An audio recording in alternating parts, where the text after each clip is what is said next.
اب آپ دیکھیے کہ قرآن پاک کی آیت سے پتہ چلتا ہے کہ پہلے مانوس کرو پھر سلام بھیجو. تو پھر اس کا طریقہ کیا ہوگا؟ مانوس کرنے کا طریقہ یہ ہو سکتا ہے مثلا نوک کرے، بیل بجائے، یا کوئی الفاظ بولے، مثلا ہے کوئی اندر، جس سے اندر والا شخص باہر کھڑے شخص کی آواز سے پہچان جائے کہ کون ہے. یعنی مانوس کرنے کا مطلب کیا ہے کہ اپنی شناخت ایسے انداز میں کرانا کہ جس سے گھر والے کو پتہ چل جائے کہ باہر کون ہے. اور جب دوسرا شخص یہ کہے کہ ہاں آ جائیے، تو اس وقت اندر آنے سے پہلے کیا کرے؟ السلام علیکم، پھر کوئی اور بات شروع کرے. کیونکہ ایک اور روایت میں آتا ہے کہ السلام قبل الکلام، سلام کب ہوگا؟ کلام سے پہلے. یعنی ایک تو مانوس کرنے کا وقت ہوگا جس کا کوئی بھی طریقہ ہو سکتا ہے، اور دوسرا پھر باقاعدہ سلام کرنے کا. اچھا، اب مانوس کرنے کے لیے بھی پہلے آپ سلام کر سکتے ہیں، اور وہ سلام کس چیز کا ہوگا؟ مثلا بعض گھر ایسے ہوتے ہیں نا کہ ان پہ کوئی دروازہ نہیں ہوتا، کوئی بیل نہیں ہوتی، کچھ بھی نہیں ہوتا. مثلا بعض کچی بستیوں میں گھر کیسے ہوتے ہیں، ان کے پاس دروازہ نام کی چیز نہیں ہوتی، صرف ٹاٹ یا بوری یا کوئی کرٹن وغیرہ ڈالا ہوتا ہے. تو ایسی صورت میں انسان کیا کر سکتا ہے؟ سلام کر کے یا کوئی لفظ بول کر یا کھنکھار کر یا کسی بھی طرح گھر والوں کو ایک طرح سے اطلاع دے، اور پھر اس کے بعد ادخل کہے، یعنی کیا میں داخل ہو جاؤں، کیا میں آ سکتا ہوں. پھر جب گھر والے کہیں کہ ہاں آئیے، پھر السلام علیکم بولے. اور اگر دروازہ موجود ہے تو نوک کر سکتا ہے، اگر بیل موجود ہے تو بیل بجا سکتا ہے. اس میں کوئی ایک خاص طریقہ نہیں بتایا گیا، ہر علاقے اور ہر موقع کا اپنا طریقہ ہو سکتا ہے. یہ بہت ہی بنیادی اخلاق اور آداب میں سے ہے جس سے ہمارا معاشرہ غافل ہو چکا ہے. یعنی یہ قرآن کا حکم ہے جس پر ہم عمل نہیں کرتے اور گناہگار ہوتے ہیں، اور اس پر عمل نہ کر کے ہمارے تعلقات خراب ہوتے ہیں، اور پھر وہ خرابیاں بعض اوقات بڑھ کر بڑے بڑے مسائل میں بدل جاتی ہیں. یہ جو تستأنسوا ہے یہ دو طرفہ ہوگا. باہر والا یہ معلوم کرے گا کہ اندر کون ہے، کوئی عورت بول رہی ہے یا کوئی مرد بول رہا ہے یا کوئی بچہ ہے یا کوئی آواز نہیں آ رہی، اور اندر والا یہ معلوم کرے گا کہ باہر کون ہے. تو تستأنسوا ایک طرح سے متعارف ہونے کے لیے ہے کہ جب تک یہ نہ پتا چلے کہ اندر کون ہے اور اس نے اجازت دی ہے یا نہیں، اس وقت تک اندر مت جاؤ. بعض علماء نے تستأنسوا کا معنی تستأذنوا بھی کیا ہے، اندر داخل ہونے کی اجازت طلب کرنا. مسند احمد میں ہے کہ صحابہ کرام نے عرض کیا، اے اللہ کے رسول صلی اللہ علیہ وسلم، استیناس کیا ہے؟ فرمایا الحمدللہ، اللہ اکبر، سبحان اللہ، بلند آواز سے کہنا، کھنکھارنا. یعنی اگر بیل نہیں ہے، دروازہ نہیں ہے کہ جس پہ نوک کریں، تو آپ کیا کر سکتے ہیں؟ سلام بھی کر سکتے ہیں، لیکن اس کے علاوہ اللہ اکبر، سبحان اللہ، یہ کوئی بھی اچھے لفظ بول سکتے ہیں آپ. اسی طرح ایک حدیث سے یہ بھی پتہ چلتا ہے کہ آپ پہلے سلام کرتے، پھر داخل ہونے کی اجازت طلب کرتے، یعنی سلام سے مانوس کرتے، پھر اس کے بعد پوچھتے کہ اندر آ جائے. یعنی اللہ اکبر کہنے کی بجائے یا سبحان اللہ کہنے کی بجائے پہلے السلام علیکم کہہ دیتے، اور پھر جب اندر سے کوئی بولتا پھر کیا کرتے؟ اجازت مانگتے، پھر اجازت ملتی تو اندر جاتے، پھر اندر جا کے دوبارہ بھی سلام کیا جا سکتا ہے. حدیث سے یہ پتہ بھی چلتا ہے کہ آپ پہلے سلام کرتے، پھر داخل ہونے کی اجازت لیتے، اور آپ کا یہ معمول بھی تھا کہ 3 مرتبہ آپ اجازت طلب کرتے، جواب نہ آتا تو واپس لوٹ آتے. اور یہ بھی آپ کی عادت تھی کہ اجازت طلبی کے وقت آپ دروازے کے دائیں یا بائیں جانب کھڑے ہوتے تاکہ ایک دم سامنا نہ ہو. اب آپ دیکھیں کہ یہاں پر اگر ہم تستأنسوا کو تستأذنوا میں لیں، اجازت مانگنے کے معنوں میں، تو اس میں یہ بات بھی ہے کہ انسان اپنا نام لے کر اجازت مانگے کہ میں فلاں بول رہا ہوں یا فلاں ہوں، کیا مجھے اجازت ہے؟ جیسے صحابہ کرام کا طریقہ تھا. حدیث میں آتا ہے کہ حضرت عمر رضی اللہ تعالی عنہ نے آپ صلی اللہ علیہ وسلم کے دروازے پر آ کر یہ الفاظ بولے: السلام علی رسول اللہ، السلام علیکم ایدخل عمر. یعنی سلام کے بعد کیا کہا کہ کیا عمر داخل ہو سکتا ہے؟ صحیح مسلم میں ہے کہ حضرت ابو موسیٰ اشعری حضرت عمر کے پاس گئے تو اس طرح کے الفاظ بولے: السلام علیکم ھذا ابو موسیٰ، السلام علیکم ھذا الاشعری. یعنی ایک دفعہ اپنی کنیت بولی، دوسری مرتبہ نسبت بولی. اور ایک مرتبہ ایک نام لے کے دوسری دفعہ دوسرا کیوں لیا؟ تاکہ مزید وضاحت بھی ہو جائے، دوسرا اچھی طرح پہچان لے. اور ترجمہ اس کا کیا ہے؟ السلام علیکم یہ ابو موسیٰ ہے، السلام علیکم یہ اشعری ہیں، یعنی ابو موسیٰ اشعری ہیں. کیونکہ بعض اوقات اگر ادھورا نام لیا جائے تو دوسرا شخص پہچان نہیں پاتا. اگر وہ صرف اتنا کہتے یہ ابو موسیٰ ہے، تو ابو موسیٰ ہو سکتا ہے کسی اور کی کنیت بھی ہو، تو گھر والے کو مغالطہ لگ جائے اور وہ اجازت دے دے، اور جب وہ اندر آ جائے تو پتہ چلے کہ نہیں، اس کو تو اجازت نہیں دینی تھی. تو اس لیے پوری طرح وضاحت کے ساتھ اپنا تعارف کرایا جائے. لیکن ہمارے ہاں عام طور پر کیسے ہوتا ہے؟ اپنا نام نہیں بتاتے، کیا کہتے ہیں؟ میں ہوں، دروازہ کھولیں. اس سلسلے میں بھی ایک روایت ہے، خطیب بغدادی نے علی بن عاصم سے روایت کیا ہے کہ وہ بصرہ گئے تو حضرت مغیرہ بن شعبہ کی ملاقات کو حاضر ہوئے. دروازے پہ دستک دی. حضرت مغیرہ نے اندر سے پوچھا کون ہے؟ تو جواب دیا انا، میں ہوں. حضرت مغیرہ نے فرمایا کہ میرے دوستوں میں تو کوئی بھی ایسا نہیں جس کا نام انا ہو.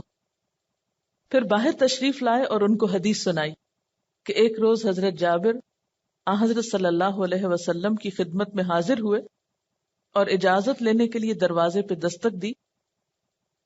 آپ صلی اللہ علیہ وسلم نے اندر سے پوچھا کون صاحب؟ تو جابر نے یہی لفظ کہہ دیا انا، میں ہوں. تو آپ نے ڈانٹ کے فرمایا انا. یعنی انا کہنے سے کیا فائدہ؟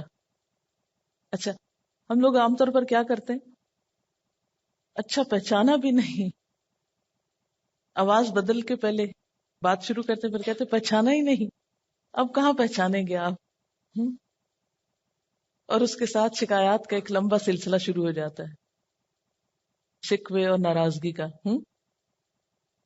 تو اس میں بھی ہم بعض اوقات دوسرے کو دیر تک پریشانی میں مبتلا رکھتے ہیں اور اس طرح انجوائے کرتے ہیں. تو اب اس میں آپ دیکھ رہے ہیں کہ بعض لوگ پہلے سلام کر رہے ہیں پھر اجازت مانگ رہے ہیں، بعض جگہ پہلے اجازت ہے پھر سلام ہے، کہیں دستک دی جا رہی ہے اور کہیں کسی اور طرح مانوس کیا جا رہا ہے. تو اس سے کیا پتہ چلتا ہے کہ بنیادی طور پر دو چیزیں ہیں جن کا خیال رکھنا ہے. ایک تو یہ کہ گھر والوں کو اپنا تعارف کرانا اور گھر والوں کا بھی تھوڑا تعارف کر لینا. اس آیت میں دو بنیادی حکم ہیں. نمبر ایک تستأنسو، پھر تستأنسو کے اندر دو چیزیں ہیں، اور وہ کیا ہے کہ آنے والا بھی تعارف کرائے اور گھر والے کا بھی تعارف حاصل کرے. تعارف سے مراد یہاں پہچان ہے کہ اندر ہے کون. مثلا ایک گھر میں بہت سے لوگ رہتے ہیں، آپ کسی ایک خاص شخص سے ملنے کے لیے گئے اور جس سے آپ ملنا چاہتے ہیں وہ گھر پر ہی نہیں، تو بعض لوگ کیا کرتے ہیں کہ پھر ڈیرا جما لیتے ہیں. وہ اگر گھر پر نہیں بھی تو دوسروں کا وقت ضائع کرتے ہیں. اس لیے جس سے ملنے کے لیے آپ گئے ہیں اس کا معلوم کرنا ضروری ہے، اور آنے والا اپنے بارے میں بھی واضح طور پر بتائے. الفاظ یا طریقہ کار حالات اور ضرورت کے مطابق کوئی بھی ہو سکتا ہے. اچھا، اسی طرح پوچھنے پہ خاموش کھڑے رہنا یہ بھی درست نہیں. سوچتی ہوں کہ بعض اوقات شیطان ہمیں کس کس طرح ٹریپ کرتا ہے نا. ہم ان ساری چیزوں کو ایک لطیفے کے طور پر اور ایک دوسرے کو ستا کر خوش ہونے کے طور پر لیتے ہیں. تو یہ تہذیب کے خلاف ہے کہ کسی کے پوچھنے پر اس کو جواب نہ دیا جائے. اسی طرح یہ ہے کہ آنے والا گھنٹی پہ گھنٹی نہ بجاتا جائے. ناک کرنے لگا ہے تو کرتا ہی نہ چلا جائے. بلکہ رک رک کر 3 دفعہ سلام کرے اگر وہ سلام کے ذریعے اجازت لے رہا ہے، اور اگر نوک کر رہا ہے تو اس میں بھی 1 دفعہ، پھر تھوڑا سا وقفہ، پھر دوسری دفعہ، پھر تیسری دفعہ. کیونکہ ہو سکتا ہے کہ گھر والے کسی ایسے جگہ پر ہوں جہاں آواز نہیں جا رہی، یا ہو سکتا ہے کوئی نماز پڑھ رہا ہو، یا کوئی نہا رہا ہو، یا کوئی ٹیلی فون پہ بات کر رہا ہو. بعض اوقات ایسا ہوتا ہے نا، آپ فون پہ بات کریں تو اتنے میں دروازہ بھی بجنے لگتا ہے. اب فون والے کو آپ یہ نہیں سمجھا پاتے کہ وہ دوسری طرف سے کال آ گئی ہے، اور اس طرح انسان نہ اس کی بات سنتا، پھر وہ پوچھتے ہیں آپ صحیح سے بات نہیں کر رہے. اور دروازے والا بعض اوقات دروازہ بجا بجا کے اور شور مچا کے واپس بھی جا چکا ہوتا ہے، اور اس طرح گھر والے کو اس کی پریشانی ہوتی ہے کہ یہ ہوا کیا، اور دیر تک بعد میں انسان ایسے گلٹ میں مبتلا رہتا ہے کہ شاید کسی آنے والے کے ساتھ زیادتی ہوئی ہے. بعض اوقات ایسا ہوتا ہے کہ کسی کی آمد کا انتظار ہوتا ہے، مثلا کسی نے فون پر اطلاع دی کہ میں آ رہا ہوں، اب آپ انتظار میں ہیں. اتنے میں آپ کیا ہوا کہ انتظار کرتے کرتے آپ کو ضرورت پیش آئی کہ آپ واش روم میں چلے گئے. اب وہ آیا، اس نے دروازہ نوک کیا، 1 دفعہ 2 دفعہ 3 دفعہ، 7 ہی گھنٹیاں بجائیں، اور وہ گیا غصے میں کہ اطلاع بھی دی تھی پھر بھی پرواہ نہیں کی، خود گھر سے غائب ہے. حالانکہ غائب نہیں ہوتے، گھر کے اندر ہی ہیں.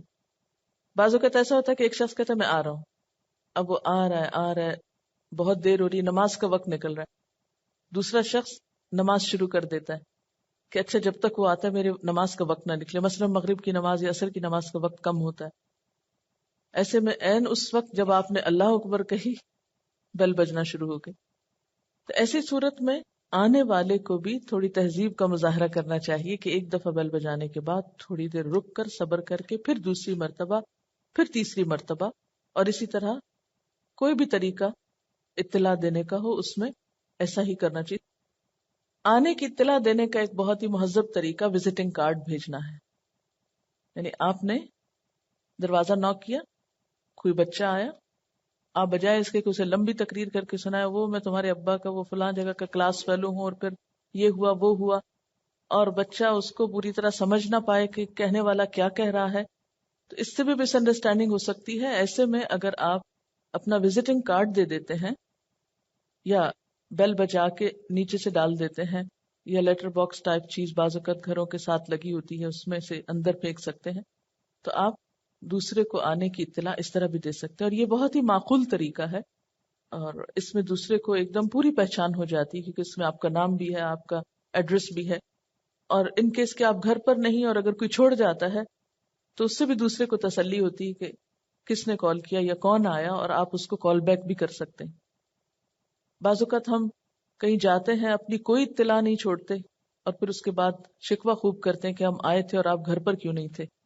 تو ایسی صورت میں ناراضگی کا اظہار کرنے کی بجائے اپنا فرض بھی پورا ادا کرنا چاہیے. پھر آپ دیکھیے کہ یہاں پر ساتھ ہی یہ فرمایا کہ فَإِن لَّمْ تَجِدُوا فِيهَا أَحَدًا فَلَا تَدْخُلُوهَا. بعض اوقات ایسا ہوتا ہے کہ آپ بیل پہ بیل بجا رہے ہیں، کوئی نہیں نکلا، لیکن گھر کا دروازہ کھلا ہے، تو آپ سوچے کہ دروازہ تو کھلا ہی ہے، کوئی جواب نہیں دے رہا، میں اندر جاؤں. فرمایا نہیں، اگر تم اندر کسی کو نہیں پاتے تو اندر مت داخل ہو، حَتَّى يُؤْذَنَ لَكُمْ، یہاں تک کہ تمہیں اجازت دے دی جائے، اس کے بغیر مت اندر جاؤ.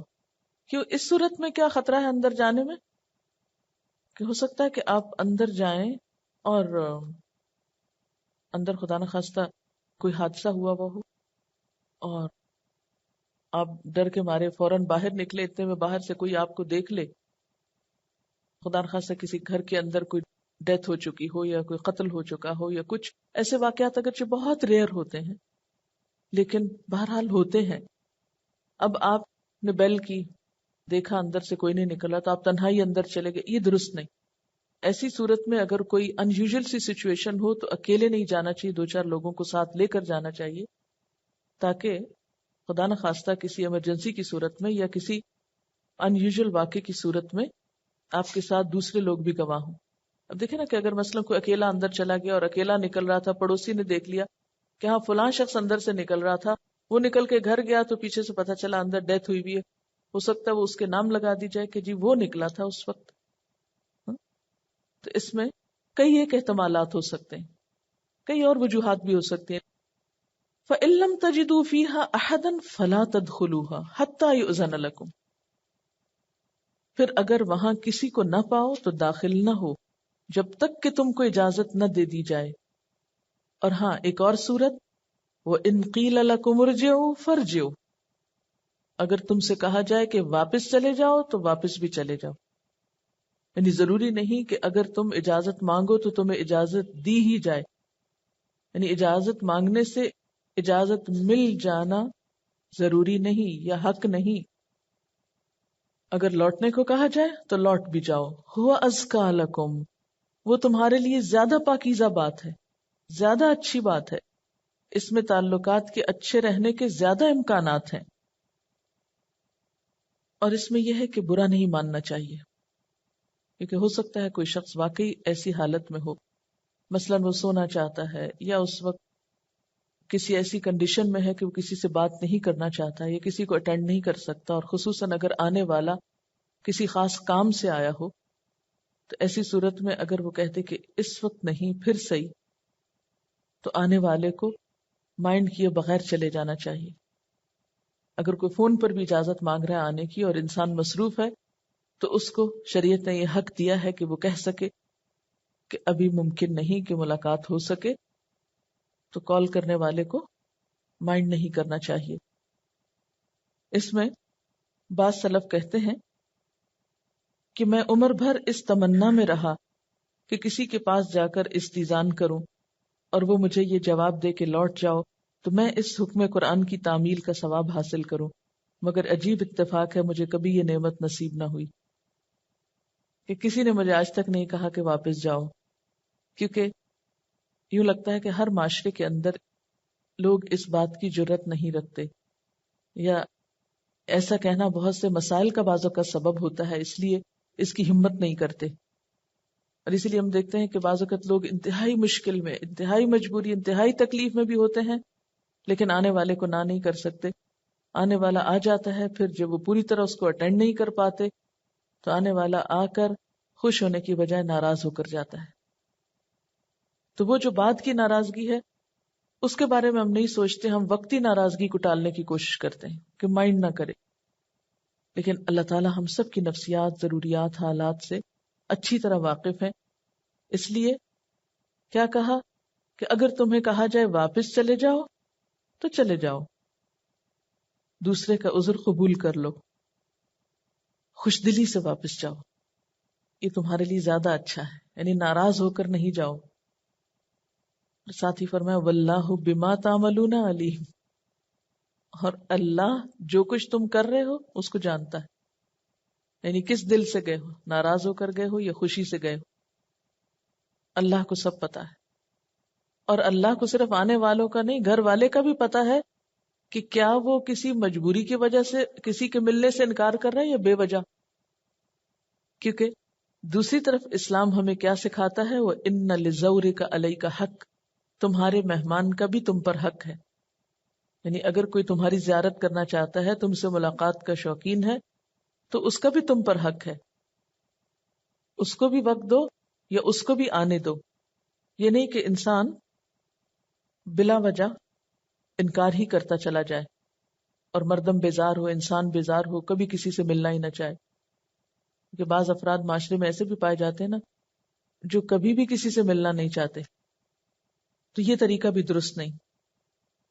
اور پھر یہ کہ جو واپس جانے کی بات ہے، یہ کب واپس جانا چاہیے؟ یہ نہیں کہ بس ایک بیل بجائی 3 سیکنڈ کے اندر جواب نہیں آیا ہم واپس جا رہے ہیں، یہ نہیں ہے اس کا مطلب. اس کا مطلب کیا ہے کہ 3 مرتبہ اجازت مانگنے کے باوجود اگر کوئی خاموش ہے اور اجازت نہیں ملی تو یہ بھی ایک خاموش انکار ہے، تو اس صورت میں واپس چلے جانا چاہیے. مسند احمد میں حضرت انس سے روایت ہے کہ ایک مرتبہ رسول اللہ صلی اللہ علیہ وسلم حضرت سعد بن عبادہ کے مکان پر تشریف لے گئے. سنت کے مطابق باہر سے استیزان کے لیے سلام کیا، السلام علیکم. حضرت سعد بن عبادہ نے سلام کا جواب تو دیا مگر آہستہ کہ حضور نہ سنے. پھر آپ نے دوبارہ سلام کیا، حضرت سعد سنتے اور آہستہ جواب دیتے. 3 مرتبہ ایسا کرنے کے بعد آپ واپس تشریف لے گئے. جب حضرت سعد نے دیکھا کہ آپ کی آواز نہیں آ رہی تو گھر سے نکل کر پیچھے دوڑے. اور یہ عذر پیش کیا کہ یا رسول اللہ صلی اللہ علیہ وسلم، میں نے ہر مرتبہ آپ کی آواز سنی اور جواب بھی دیا، مگر آہستہ دیا تاکہ زبان مبارک سے زیادہ سلام کے الفاظ میرے بارے میں نکلے. یعنی آپ کہہ رہے تھے تم پر سلامتی ہو، تم پر سلامتی ہو، تو میں چاہتا تھا کہ اور زیادہ آپ کہیں، کیونکہ یہ میرے لیے موجب برکت ہوگا. تو اس کے بعد حضرت سعد حضرت صلی اللہ علیہ وسلم کو اپنے ساتھ گھر لے گئے. انہوں نے کچھ مہمانی کی اور آپ نے اس کو قبول فرمایا. پھر اسی طرح اگر 3 مرتبہ کسی نے اجازت لی اور کوئی جواب نہیں آیا، تو اب یہ حکم نہیں کہ آپ وہاں جم کے بیٹھ ہی جائیں کہ مجھے پتا اندر تو کوئی ہے. یعنی ایک تو نا زبان سے کوئی کہہ دے چلے جاؤ، اب کسی نے کہا نہیں چلے جاؤ، خاموشی ہے، تو یہ نہیں کہ اندر خاموشی ہے تو آپ بھی باہر خاموشی سے بیٹھ جائیں، نہیں، خاموشی سے چلے جانا چاہیے. لیکن اس میں یہ ہے کہ بعض اوقات دروازے پر انتظار کے لیے بھی کہا جا سکتا ہے، یعنی اجازت تو مل جائے لیکن اس میں کچھ انتظار کا کہا جائے. اسی لیے پہلے زمانے کے گھروں میں ایک ڈیوڑی ہوتی تھی. ڈیوڑی کا کیا مطلب تھا کہ گھر کی ایک باہر کا دروازہ ہوتا تھا، پھر ایک گھر کے صحن میں دروازہ کھلتا تھا، اس دو کے درمیان بیچ کا ایک حصہ ہوتا تھا جو ایک طرح سے انتظار گاہ ہوتی تھی، برزخ. یعنی کہ ایک تو گھر کے باہر کا حصہ، ایک گھر کے اندر کا، اور ایک ان دونوں کے بیچ کا. تو اگر کوئی شخص یہ کہے کہ ٹھیک ہے آپ ذرا سا انتظار کریں، ابھی اندر اطلاع دیتے ہیں، یا یہ کہ مثلا کسی نے دروازہ نوک کیا، نوکر نے دروازہ کھولا، باہر سے کسی نے پوچھا، پھر وہ اندر سے اجازت لینے کے لیے گیا، اور ہو سکتا ہے کہ صاحب خانہ سو رہے ہوں یا کھانا کھا رہے ہوں یا واش روم میں ہوں. اب اس آنے جانے میں کچھ وقت لگ سکتا ہے، تو ایسا نہیں کہ وہ اندر گیا ہو اور واپس آنے میں اگر تھوڑی دیر ہو تو اس میں پھر پریشان کرنا شروع کر دے انسان، یا یہ کہ پھر پیچھے ہی چل پڑے. اس کے بارے میں آتا ہے قرآن پاک میں، جب اعرابی لوگ آپ صلی اللہ علیہ وسلم سے آ کے اجازت طلب کرتے تو اجازت بھی نہیں بلکہ حکم دیتے تھے کہ یا محمد اخرج. یعنی دوپہر کا وقت ہو، سویر کا، شام کا، جب بھی ہوتا ان کا دل کیا ہوتا کہ بس جب وہ آئے ہیں انہیں اٹینڈ کر لیا جائے. تو اس پر قرآن پاک میں اللہ تعالیٰ فرماتے ہیں وَلَوْ أَنَّهُمْ صَبَرُوا حَتَّى تَخْرُجَ إِلَيْهِمْ لَكَانَ خَيْرًا لَهُمْ. اگر اس وقت وہ صبر کرتے یہاں تک کہ آپ خود نکل آتے تو یہ ان کے حق میں بہتر تھا. تو اس لیے ایک اور طریقہ یہ ہے کہ اگر عمر میں بڑے یا کسی بیمار یا کسی عالم یا کسی مصروف شخص کے پاس جانے کا اتفاق ہو، پہلے سے اطلاع نہ دی ہو، اور انسان ایسے وقت میں پہنچ جائے کہ وہ اندر جانے کے لیے یا اجازت مانگنے کے لیے بھی ایون اچھا وقت نہیں، تو انسان باہر ہی صبر کر لے، گاڑی میں بیٹھ جائے یا کسی بھی اور جگہ پر انتظار کر لے. مثلاً آپ کسی دوسرے شہر میں گئے ہیں اور اپنے کسی دوست سے ملاقات کرنا چاہتے ہیں، اور وقت ایسا ہے کہ جو بالکل کھانے کا وقت ہے یا دوسرے کے آرام کا وقت ہے، یا بعض اوقات آدھی رات کو آپ کہیں پر پہنچے ہیں، تو یہ نہیں کہ گھر والوں کی جا کر نیند خراب کی جائے، اس میں انسان کچھ انتظار کہیں باہر بھی کر سکتا ہے، اور اس کو بھی برا نہیں ماننا چاہیے، کیونکہ اصل چیز کیا ہے کہ دوسرے کو اذیت نہ دی جائے، دوسرے کو ناروا تکلیف نہ پہنچائی جائے محض اپنے فائدے یا اپنے مطلب کی خاطر. اس میں ہم دیکھتے ہیں کہ حضرت ابن عباس فرماتے ہیں کہ میں بعض اوقات کسی انصاری صحابی کے دروازے پر پوری دوپہر انتظار کرتا رہتا ہوں کہ جب وہ باہر تشریف لائیں تو ان سے کسی حدیث کی تحقیق کروں، اور اگر میں ان سے ملنے کی اجازت مانگتا تو وہ ضرور مجھے اجازت دے دیتے، مگر میں اس کو خلاف ادب سمجھتا تھا، اس لیے انتظار کی مشقت گوارا کرتا تھا. یہ صحیح بخاری کی روایت ہے. یعنی خصوصاً ایسے لوگ مثلا استاد ہیں یا بزرگ ہیں یا کوئی بھی ایسے مقام پر ہیں کہ جن کو بے وقت تکلیف دینا عام لوگوں کو تکلیف دینے سے زیادہ برا ہے، تو وہاں پر انسان جا کر کٹکھٹائے بھی نہ، ڈسٹرب بھی نہ کرے، بلکہ صرف انتظار کرے کہ اب اس وقت ان کے نکلنے کا وقت ہوتا ہے، جب وہ نکل رہے ہوں گے تو اس وقت ان سے کوئی بات پوچھ لی جائے گی تاکہ دوسرے شخص کے کام میں خلل نہ آئے. اس میں بعض اوقات ایسا ہوتا ہے نا کہ انسان گھر پہ تنہا ہوتا ہے، آپ پڑھ رہے ہیں، اتنے میں ایک فون بجتا، آپ وہ رکھتے ہیں، آپ پھر پڑھنا شروع کرتے ہیں، اتنے میں دروازہ بج جاتا ہے، آپ پھر بند کر کے پھر اٹھتے ہیں اور کوئی بھی کام نہیں کر پاتے. تو خاص طور پر وہ لوگ جو لوگوں ہی کی خدمت کے کسی کام پر لگے ہوئے ہوں، اگر ان کو بار بار ڈسٹرب کیا جائے گا تو اس میں ایک اجتماعی نقصان کا اندیشہ ہے، یعنی سب کا حرج ہوگا. اس لیے حضرت ابن عباس جو تھے وہ جب کسی سے کچھ سیکھنا چاہتے تھے تو اس کو ڈسٹرب کیے بغیر انتظار کرتے پوری پوری دوپہر. ایک اور روایت میں آتا ہے کہ گرم لو اور ہوا ان کے چہرے پہ پڑتی، لیکن اس کے باوجود بھی وہ صبر سے انتظار کرتے رہتے اور دوسرے کو اذیت اور تکلیف سے بچاتے. اس میں آپ دیکھیے کہ اجازت لینے کے آداب میں ایک ادب یہ بھی ہے کہ آپ اجازت مانگتے وقت دروازے سے ہٹ کے کھڑے ہوں. حضرت ثوبان حضور صلی اللہ علیہ وسلم کے آزاد کردہ غلام کی روایت ہے کہ حضور صلی اللہ علیہ وسلم نے فرمایا اذا دخل البصر فلا اذن، کہ جب نگاہ داخل ہو گئی تو پھر خود داخل ہونے کے لیے اجازت مانگنے کا کیا موقع رہا.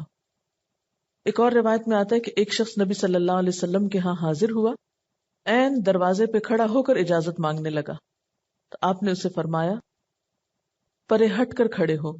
اجازت مانگنے کا حکم تو اسی لیے ہے کہ نگاہ نہ پڑے. اسی طرح حضور صلی اللہ علیہ وسلم کا اپنا طریقہ یہ تھا کہ جب کسی کے ہاں تشریف لے جاتے تو دروازے کے عین سامنے کھڑے نہ ہوتے، کیونکہ اس زمانے میں گھروں کے دروازوں پہ پردے نہیں لٹکائے جاتے تھے. آپ دروازے کے دائیں یا بائیں کھڑے ہو کر اجازت طلب کیا کرتے تھے. حضرت انس خادم رسول صلی اللہ علیہ وسلم فرماتے ہیں کہ ایک شخص نے حضرت صلی اللہ علیہ وسلم کے حجرے میں باہر سے جھانکا. حضور اس وقت ایک تیر ہاتھ میں لیے ہوئے تھے. آپ اس کی طرف اس طرح بڑھے جیسے اس کے پیٹ میں جھونک دیں گے اس تیر کو، یعنی اتنا غصہ کیا آپ نے. ایک اور حدیث بھی اس سلسلے میں سنانا چاہوں گی. آپ صلی اللہ علیہ وسلم نے فرمایا اگر کوئی شخص تیرے گھر میں جھانکے اور تو ایک کنکری مار کر اس کی آنکھ پھوڑ دے تو کچھ گناہ نہیں. یعنی حالانکہ کسی کی آنکھ پھوڑنے کا اس کا بدلہ کس طرح ہوگا کہ العین بالعین، آنکھ پھوڑے تو آپ کی آنکھ پھوڑی جائے گی، لیکن اس صورت میں کوئی بدلہ نہیں ہوگا. اسی طرح ایک اور روایت میں آتا ہے جس نے کسی کے گھر میں جھانکا اور گھر والوں نے اس کی آنکھ پھوڑ دی تو ان پر کچھ مواخذہ نہیں. حضرت عبداللہ بن عباس کی روایت ہے کہ حضور صلی اللہ علیہ وسلم نے فرمایا جس نے اپنے بھائی کی اجازت کے بغیر اس کے خط میں نظر دوڑائی وہ گویا آگ میں جھانکتا ہے. یعنی بعض اوقات کسی گھر میں ہم جاتے ہیں نا تو وہاں کسی کی کتاب پڑی ہوتی ہے، کوئی خط یا کوئی کاغذات پڑے ہوتے ہیں، تو ہمیں کیا انٹرسٹ ہوتا ہے کہ ہم بھلا یہ دیکھیں یہ کیا لکھا ہوا ہے. میرے ساتھ اکثر یہ مشکل ہوتی ہے کہ لوگوں کے بعض بہت امانتیں ہوتی ہیں لکھی ہوئی، کسی کا کوئی مسئلہ لکھا ہوا آتا ہے، کسی کی کوئی بات ہوتی ہے کہ جو ہر ایک کو بتانے کا مطلب نہیں اور نہ ہی کسی دوسرے کو اس سے جاننے کی غرض ہے. بعض اوقات یہ مشکل ہوتی ہے کہ آپ کو کام کرنا ہے اور کوئی بغیر اجازت کے آپ کے پاس آ کے بیٹھ گیا اور پھر بیٹھ نہیں گیا بلکہ بغیر اجازت کاغذ بھی اٹھانا شروع کر دیے کہ اچھا یہ کیا لکھا ہوا ہے. بعض اوقات اگر پاس کھڑے ہیں تو کاغذوں میں جھانکنا شروع کر دیا. بعض اوقات ایسا ہوتا ہے کہ آفیسز کی صفائی کے لیے کسی دوسرے کو آپ کو کہنا پڑتا ہے، تو اب آپ ساتھ صفائی کر رہے ہیں اور ساتھ اٹھا کے نیچے سے فائلیں دیکھ رہے ہیں کہ اچھا یہ کس سے متعلق ہے، وہ کس چیز سے متعلق ہے. اور بعض لوگ تو اس حد تک تجسس کرتے ہیں کہ خود اگر انہیں داخل ہونے کا موقع نہیں ملتا تو دوسروں سے پوچھتے ہیں. ہو سکتا ہے کوئی سبق ہی سیکھنا چاہتے ہوں، لیکن سبق سیکھنے کے لیے تو کلاس روم ہوتا ہے، نہ کہ کسی کی پرائیویٹ لائف میں مداخلت کرنا. عموماً خاندانی تعلقات کیوں خراب ہوتے ہیں؟ اپنے بچوں کو ہم بھیجتے ہیں رشتہ داروں کے گھر رہنے کے لیے، چھٹیاں گزارنے کے لیے، ماموں کے گھر، خالہ کے گھر. پھر جب واپس آتے ہیں تو پوچھتے ہیں اچھا ممانی کس کے ہاں گئی تھی، کون کون آیا تھا، کیا پکا تھا، تمہیں کیا دیا تھا، کیا کھلایا تھا، کہاں لے کے گئے تھے. اور ان سب باتوں کے پیچھے مقصد کیا ہوتا ہے؟ کوئی خیر کے جذبات کم ہی ہوتے ہیں. بعض اوقات یہ جاننا ہوتا ہے کہ اچھا ہمارے بچوں سے کیا سلوک کیا گیا. اور بچے تو بچے ہوتے ہیں، کوئی بات بھول بھی سکتے ہیں، کوئی بات کچھ کی کچھ بھی بنا سکتے ہیں، اور اس میں پھر دل میں غم پال لیا جاتا ہے کہ ہمارے بچوں سے اچھا سلوک نہیں ہوا اور ان کو صحیح طرح انٹرٹین نہیں کیا گیا، اور پھر اس سے کئی ناراضگیاں پیدا ہوتی ہیں.